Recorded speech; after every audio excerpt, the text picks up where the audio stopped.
다만 아까와 다른 건 이번엔 손흥민 쪽에 빌라 수비진들이 타이트하게 붙어있다는 건데요. 여기에서 손흥민과 케인의 선택이 꽤 놀라웠습니다.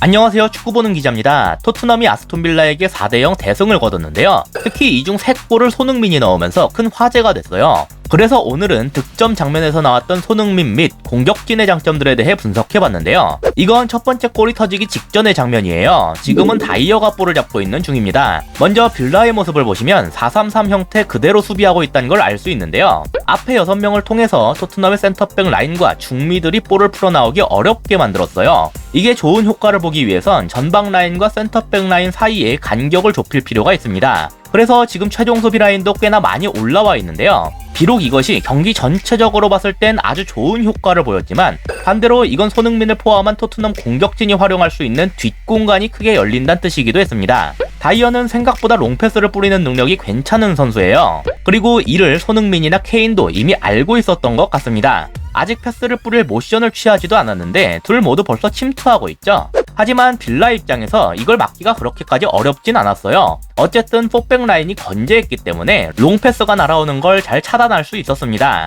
다만 여기에서 중요하게 볼 것이 두 가지 있는데요. 하나는 손흥민이 침투하면서 4백 라인을 크게 뒤로 물렸다는 거예요. 이건 수비수 입장에선 어쩔 수 없는 선택이죠. 하지만 이로 인해서 순간적으로 수비 라인과 미드필더 라인 사이의 공간이 크게 열리게 됐습니다. 둘째로 주목할 부분은 이 사이 공간을 케인과 쿨루셉이 점유하고 있던 거예요. 아까 장면에서의 모습에선 케인도 같이 침투를 하려고 했었죠. 근데 공이 날아오는 궤적과 손흥민의 침투를 확인하고선 침투를 멈춘 겁니다. 이게 토트넘 입장에선 상당히 중요했어요. 공격진이 생각 없이 그냥 다 같이 침투를 했다면 여기에서 나온 세컨볼을 그대로 상대 미드필더에게 헌납했을 겁니다. 하지만 케인이 침투를 멈추고 여길 점유하니까 얘가 여기에서 이걸 받아줄 수가 있었어요.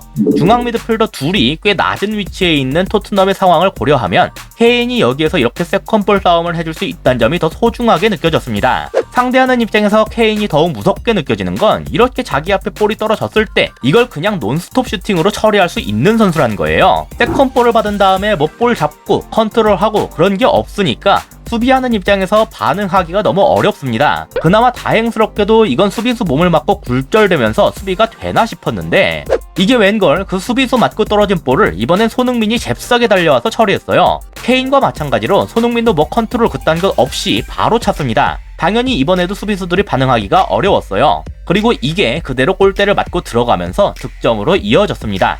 공격진들 사이의 움직임도 움직임이었지만 케인과 손흥민의 세컨볼에 대한 집중력 그리고 그걸 처리하는 능력이 너무나도 크게 돋보이는 득점이었어요.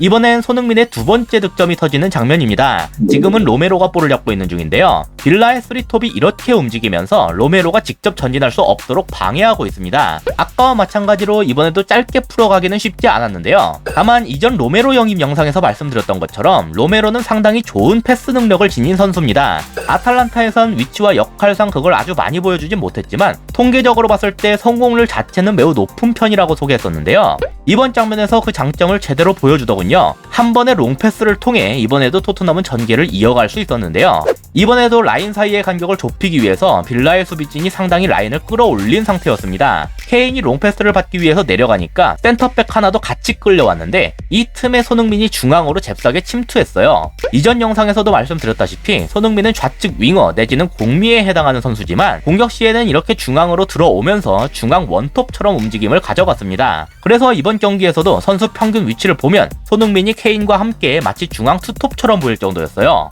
그리고 왜 콘테 감독이 이렇게 전술을 구상했는지를 잘 보여줬습니다. 공중볼 경합과 연계 플레이에 능한 케인이 이걸 그대로 머리로 중앙에 돌려놓으면서 손흥민의 앞쪽으로 볼을 넘겨줬는데요. 케인이 롱패스를 받기 직전에 이렇게 샥하고 고개를 돌리는 모습이 잡혔습니다. 이건 손흥민이 지금 뛰고 있는지, 뛴다면 어디 위치에 있는지를 확인하는 제스처예요. 바로 뒤에 센터백이 무섭게 쫓아오고 있는데도 볼이 떨어지는 지점으로 가면서 손흥민의 위치까지 확인하는 모습이 상당히 놀라웠어요. 덕분에 손흥민의 앞쪽으로 아주 정확하게 볼을 넘길 수가 있었습니다. 풀백과 남은 센터백이 이렇게 중앙으로 좁히면서 손흥민을 막고자 했지만 이미 이런 상황에서 역습의 스페셜리스트인 손흥민을 막는 것은 아주 힘든 일이에요. 단순히 빠르기만 한 게 아니라 양발로 모두 득점이 가능한 손흥민에게 결국 이번에도 실점하고 마는 빌라였습니다. 여기까지 오면서 손흥민이 볼을 터치한 게 케인의 패스를 받고서 딱 한 번뿐이었어요. 한 번 차면서 달리고 그 다음에 그대로 슈팅으로 가져갔기 때문에 결국 풀백이 끝까지 손흥민을 잡아내질 못했습니다. 마지막으로 손흥민의 세 번째 골이 터지는 장면이에요. 지금은 쿨루셰비 볼을 잡고 있는 중인데요. 이번에도 마찬가지로 빌라가 전방의 선수들을 통해 이를 제어하려고 하고 있습니다. 하지만 쿨루셰비 이걸 개인 능력으로 벗겨내면서 에메르송에게 볼을 투입할 수가 있었는데요. 이게 득점에 있어서 아주 큰 기여를 했습니다. 전방 압박의 약점은 이게 뚫렸을 때 여기저기서 공간이 발생할 수밖에 없다는 건데요. 좌측 풀백과 좌측 중미의 압박이 모조리 무력화되니까 또 다른 중미인 루이스가 에메르송에게 붙게 됐는데요. 자연스럽게 이건 호이비에르의 앞쪽을 내주게 되는 결과로 이어졌습니다. 덕분에 에메르송의 패스를 받은 호이비가 앞으로 전진하기 편해졌어요. 그런 점에서 봤을 때 쿨루셰비 개인 능력으로 둘의 압박을 벗겨낸 플레이는 비록 뺏겼다면 조금 위험했겠지만 그 이상의 효과를 얻을 수 있는 플레이였다고 할 수 있겠습니다. 호이비가 앞으로 전진하다가 중앙에서 내려온 케인에게 볼을 넘겼는데요. 케인이 내려가니까 이번에도 센터백 하나가 앞으로 쭉 튀어나왔습니다.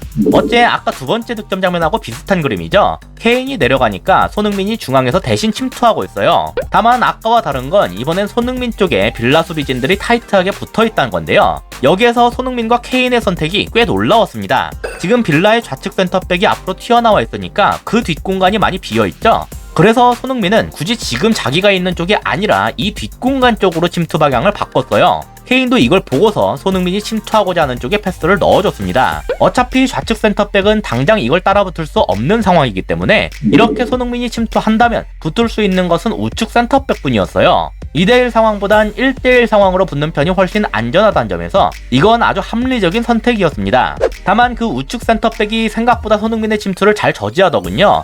뒤이어서 달려온 중미, 루이스까지 합류하면서 2대1이 됐는데요. 여기에서 센터백과 센터백 사이로 뛰어가고 있는 선수가 하나 보입니다. 아까 좋은 개인 능력을 보여줬던 쿨루셰브스키예요. 분명 최후방에 있던 선수인데 열심히 여기까지 뛰어왔는데요. 얘와 같은 위치에 있던 좌측 풀백 디뉴는 합류하지 못했기 때문에 빌라에게 상당한 위협이 됐습니다. 덕분에 손흥민은 돌파가 막힌 상황에서 패스를 넣어줄 루트를 확보할 수가 있게 됐어요. 둘이나 앞을 막는 상황에서 패스를 넣어준 것도 놀라웠지만 그 다음 선택도 좋았는데요. 지금 빌라와 토트넘 선수들 사이의 마크맨 관계를 보면 이렇게 됩니다.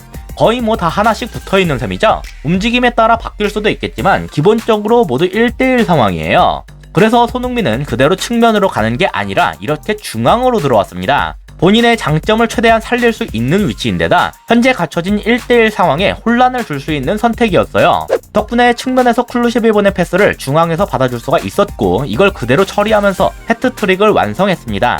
이번에도 첫 번째 득점과 마찬가지로 오자마자 바로 때렸기 때문에 우측 센터백인 콘사가 반응할 겨를이 없었어요.